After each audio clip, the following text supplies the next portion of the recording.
Welcome back everybody to the channel. Trying something different today. We got the weekly comic book review. This is everything that came out last week for April 23rd, new comic book day.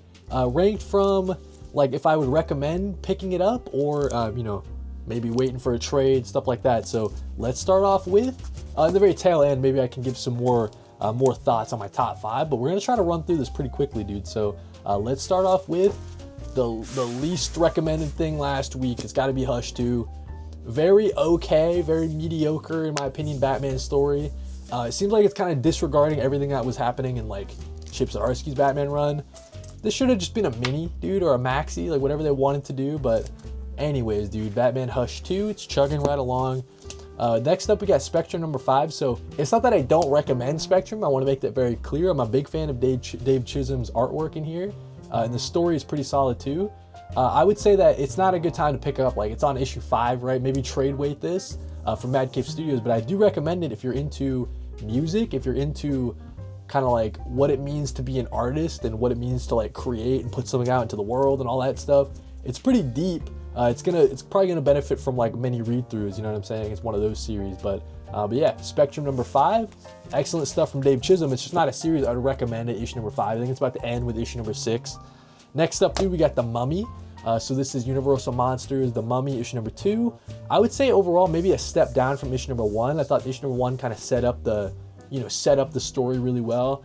This second one, it's kind of just like, more introduction to this like mummy character and like how there's like some weird she's got like the soul of another person in her body, so it's very, very interesting stuff going on. But I will say I think the first issue was better in my opinion, but not a bad series by any means. I'm still excited to keep reading it. I think it's only gonna be 4 issues max anyways, right? These Universal Monster series are never that long. Next up, we got Out of Alcatraz number 2. This one stepped it up a lot for me, so I'll just show you the artwork too. So in this one, right, it's got this very cool painted artwork. The first one I was kind of like iffy on because I thought it would give me more of a series, right? But this issue number 2 kind of proved to me that this series is going to be like kind of a slow burn. We get this guy who was supposedly dead after the first issue, but he didn't drown on the escape from Alcatraz, so he's going to go after the guy who like didn't save him, right? So we got like that kind of intrigue going on. We get this like kind of forbidden love story going on as well from like the investigators that are trying to find the escapees from Alcatraz. But yeah, excellent second issue. I think it really stepped it up from issue number 1, and it's definitely a series I'd recommend from Oni Press. Let's move it right along, dude. We got a lot of stuff. Justice League Unlimited number 6. I thought this one was really good, man. So now we're getting into like the really, really good stuff that was hard to rank. This was a great, We Are Yesterday Part 2. I think everything going on in the Justice League Unlimited, it's kind of like the premier series in the DC universe right now. A lot of cool stuff happening, a lot of different characters getting involved. Moving right along, we also have Superman number 25, dude. Excellent issue. I'm really, really loving everything going on in this Superman corner of the DC universe. We get all this stuff with, what was his name? It was like XL, dude. So it's like a clone of Superman. So the entire thing turns out into like a clone of Lex Luthor with Superman's powers. So we get this really great like all-out fight. Yeah, man, just some really epic stuff, and it's really like a great culmination of everything that's been going on in the Superman series.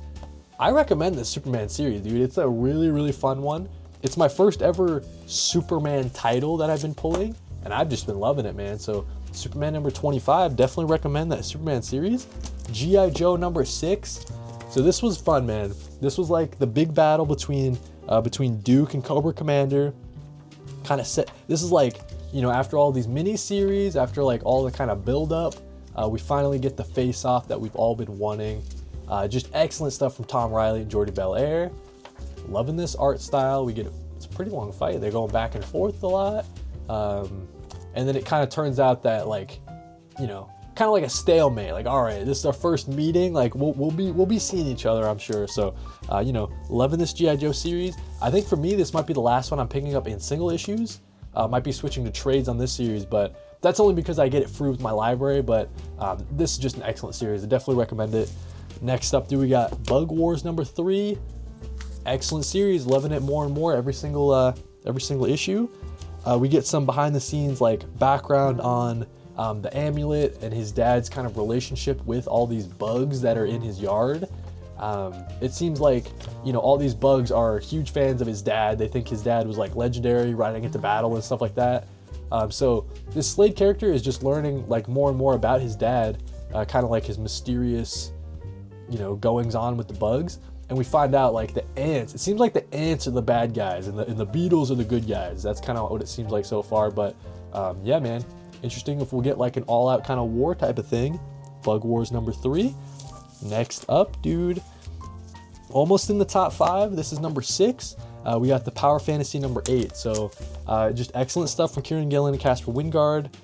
This character here, what is her name? Is it Lilith, I believe? I can't remember.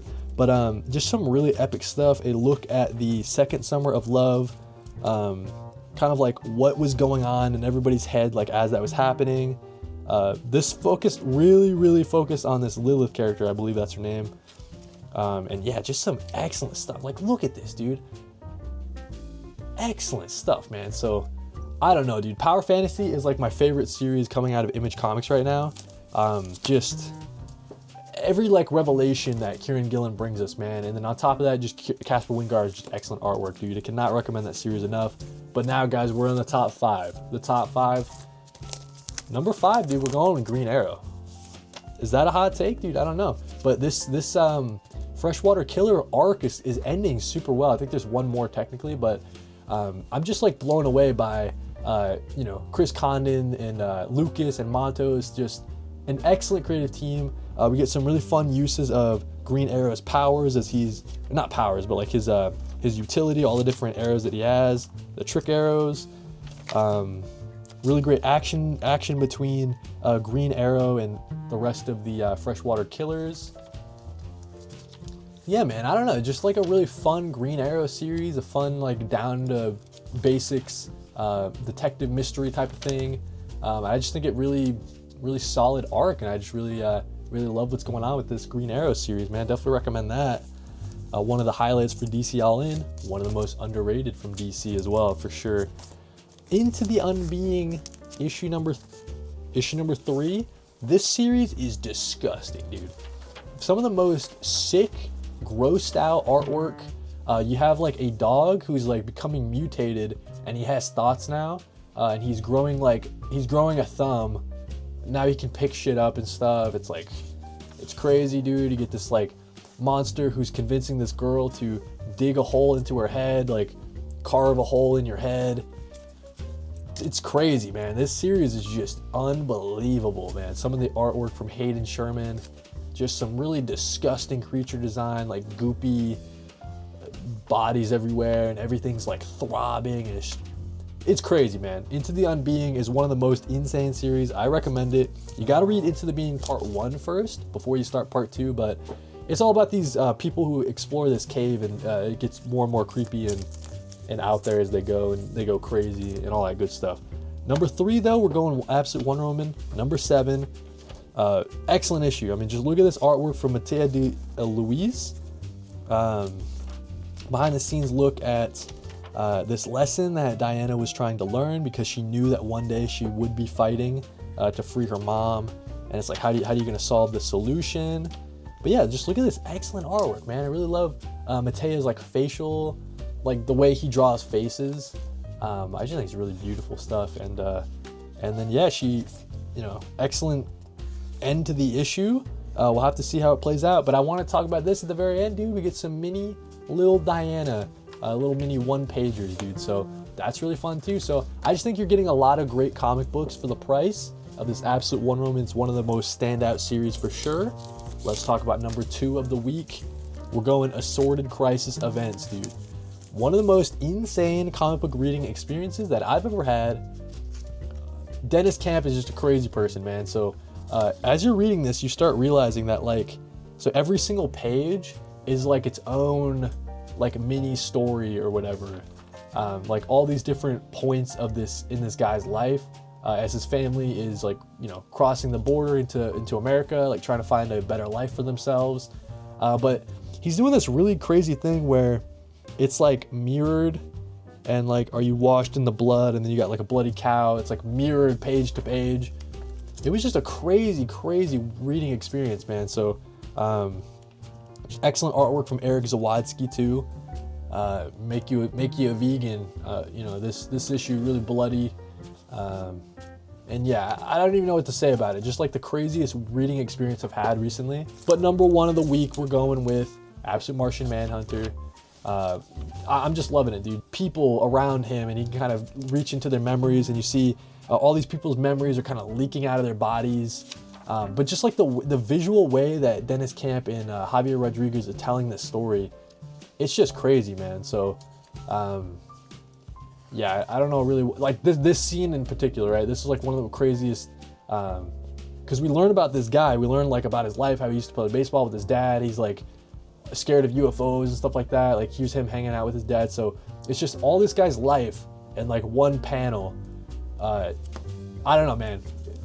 Just in crazy comic booking, right? From Dennis Camp in general with these two series, but then Javier Rodriguez's art is just taking it to another level, dude. But that's what we got. The weekly comic book review for April 23rd. Let me know what you guys thought about ranking and kind of talking about every single issue. Thank you guys for watching and read more comics.